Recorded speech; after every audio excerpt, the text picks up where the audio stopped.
Transparency in healthcare, how numbers can help us improve.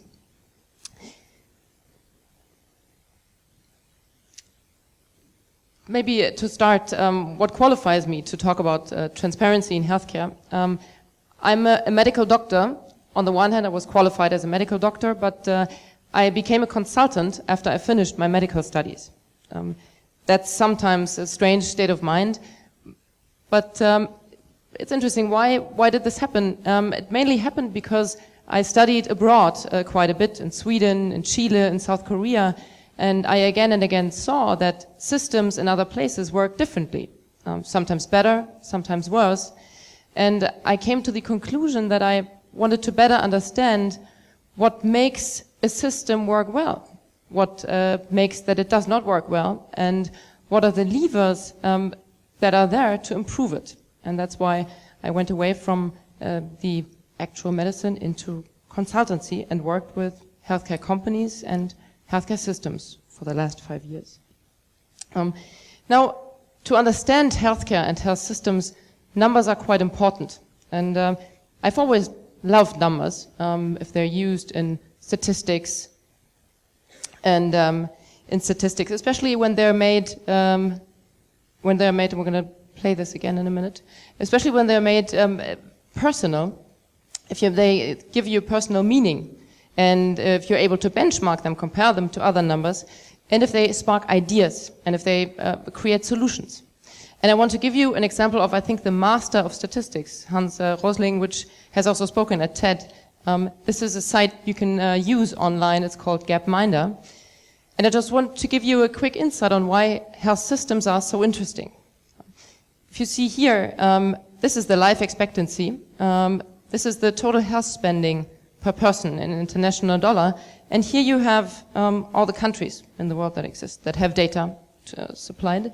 And I just marked some of them. And what's interesting is that you can see that the differences in these countries, how much they spend per person, are huge, even though they have the same life expectancy.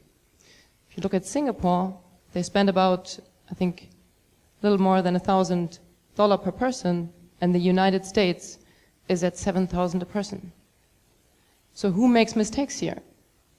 How can this happen? And how can we achieve that all these countries that are over here, you see them marked in blue, this is Africa, and then red is Asia and India and turquoise. How can we achieve that these countries don't move here, but move here? This is why I went to consultancy, and this is why I went to become a consultant.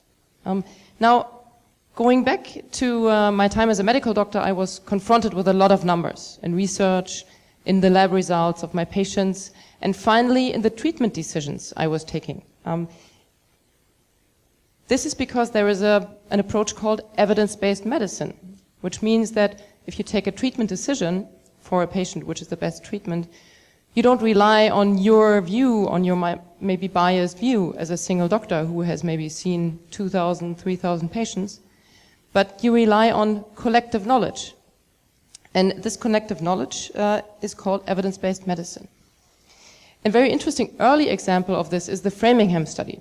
This took place before evidence-based medicine was actually founded started in the 1940s. And it was a whole village in the US where the population of this village was tracked over 2 generations to identify what the risk factors for heart disease were.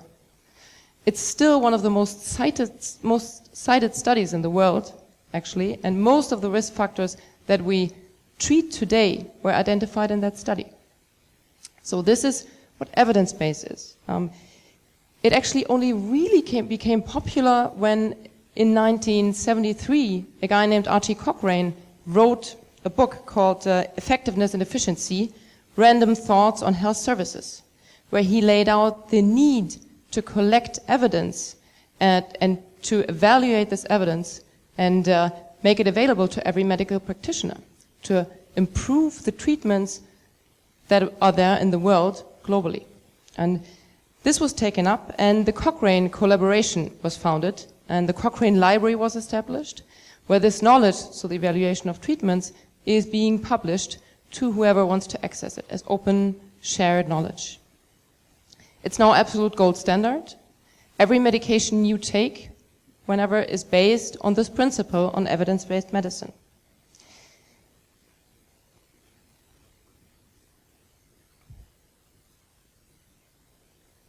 This is Archie Cochrane, and this is the sign of the Cochrane collaboration. You can look it up online and see the reviews there. There's also things for patients.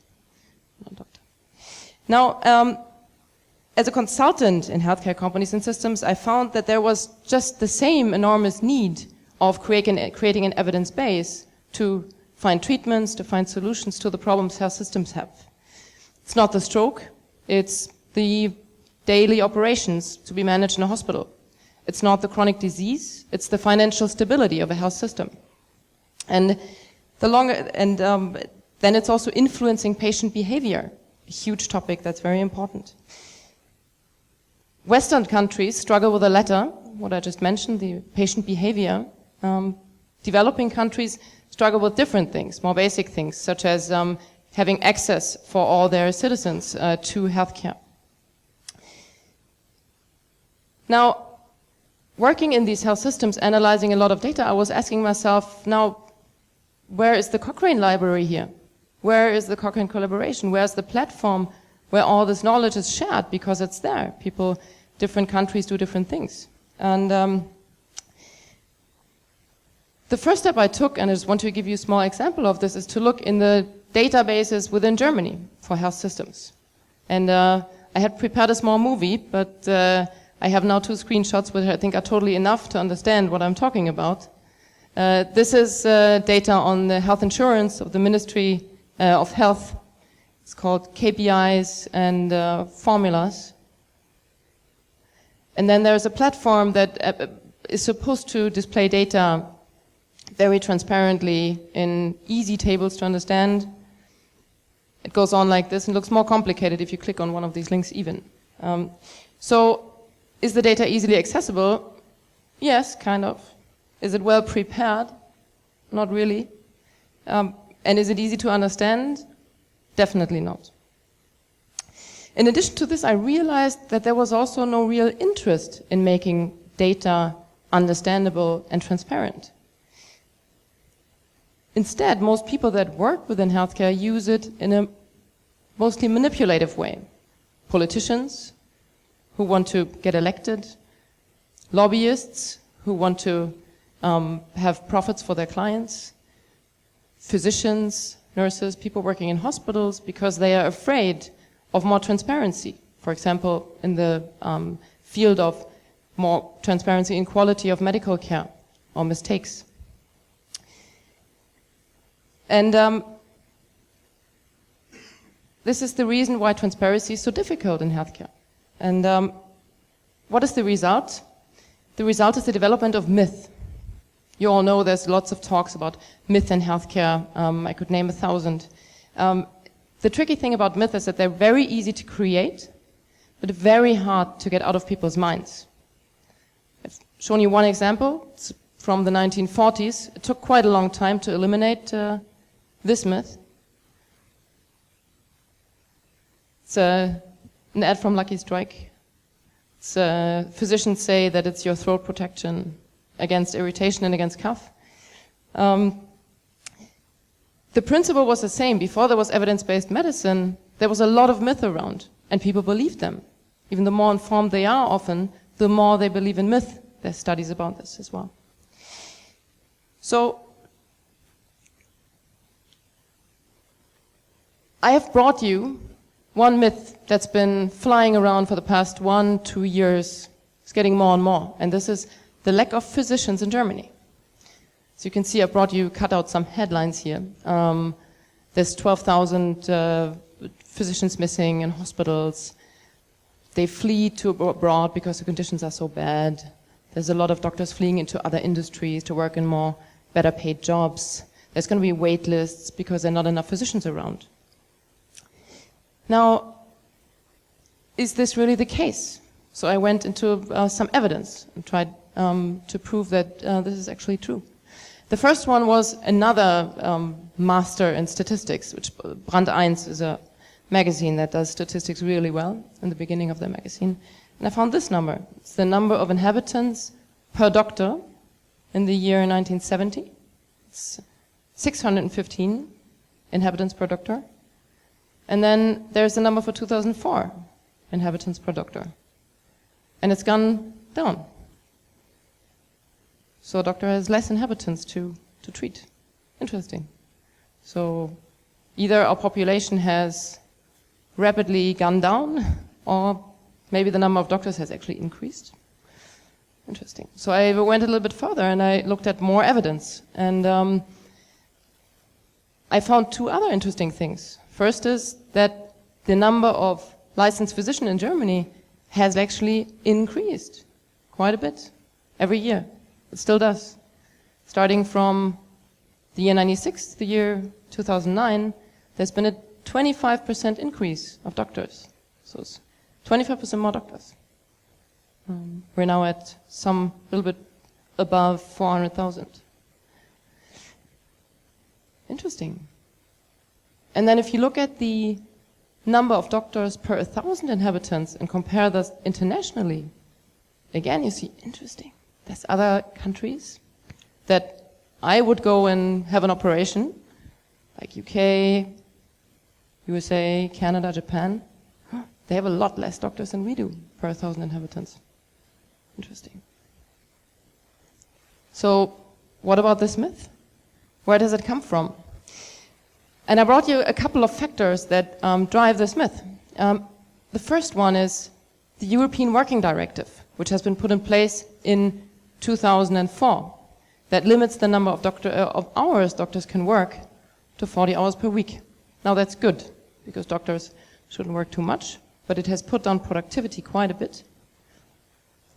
Second thing is a totally different thing, and that's the increased demand for medical services. The number I've brought you here, the number 18, maybe you couldn't have guessed what this is because it's quite an astonishing number. It's the average number of physician visits per inhabitant in Germany, on average. So if you think about how many times have I been to the doctor last year, who else is going to the doctor that much? And with this number, we are basically on top of all nations on this planet. And then I have brought you a third reason, and that's the regional distribution of physicians. And that's one of the main causes in Germany for this felt lack of physicians. The government divides Germany up in regions and measures the medical density there. And there's about 400. Currently, only one of them in family medicine is really underserved by definition. All the others are fine. There's about 200 that actually are overserved. There's too many doctors. There's about 19 more where they're facing a danger of getting underserved, but it's not really many. Just to give you an example of what we're talking about. So we have a couple of factors. There's a fourth one that is more female, a lot of females going into medicine that don't work full time. But it doesn't yet explain why isn't this being talked about? Why do people talk about the headlines? And the reason is obvious, because the solutions that are being generated out of these numbers are very different ones than just out of the headlines. And they're also a lot more complicated and a lot more uncomfortable, because they are about restructuring the way medical services work. They're about restructuring the way an individual doctor works. And they are also about restructuring the way patients can use these services, influencing patients by restricting the use of certain services. And that's a lot more difficult. Now, you might ask yourself, mustn't there be a couple of institutions that already deal with this, that try to put this evidence to transparency? And I say, obviously there are. There is the World Health Organization, which you all know, which does a great job in creating enormous amounts of data on a very high level to measure the performance of a health system. This is an example for obesity. It's very small, but you can see that on the right side where the US is. This means that there's more than 50% people that suffer from obesity. with a BMI, body mass index, from over 30. So that's huge obesity. Then there's some institutions that do it on a more granular level, so that measure performance of health systems or health companies, like the Joint Commission in the US and internationally. They certify hospitals for medical knowledge. There is Deutsche Schlaganfallhilfe, is a German institution that has picked an indication, stroke, and they help hospitals to set up stroke units, which are services that improve the care for stroke, that decrease mortality, and so on and so forth. Then there's groups like the Deutsche Krankenhausgesellschaft, German. It's a mixture of a lobby group who works for German hospitals. They also have a consulting, which is for profit. They have a research arm, so it's very mixed. And then there's some other hospitals which come close to where I feel there's still a gap there, and that's researching what is actually the evidence base for health management and for health systems management. It's the IHI, Institute for Healthcare Improvement, Hospitals in Pursuit of Excellence. They issue case studies. It's all in the US. It's not in Europe. In Germany, there's the Bertelsmann Stiftung, who issues research on certain health systems topics. Now, if I think about the people I've worked with over the past 5 years, and I have asked them, if you need evidence for whatever you want to achieve, where do you go? All of them have said, I don't know. So what I would like to propose or suggest is to develop a single point of reference for evidence-based health management. In terms of creating an open source library, just as the Cochrane collaboration works, just as the Cochrane library works, why don't we do this for healthcare management, where you have case studies, success cases, and also non-success cases, where you have systematic reviews on health management, not on medicine, where you have handbooks that already exist all over the world, where you establish networks, where you have transparent data, and where you have benchmarks. To establish this will bring, first, more sustainability to Western systems, which are already quite developed. It will accelerate improvements in development countries. It will bring more value to the money we spend on healthcare. The system how to do this is already there. It's been laid out in the Cochrane library, in the Cochrane collaboration, where it works. Why don't we do it for this part, where the money is and where the money needs to be managed? I've brought you, as a final, some examples what this could look like, or what you can find in this library. This is an example of in the state of New York, in Manhattan.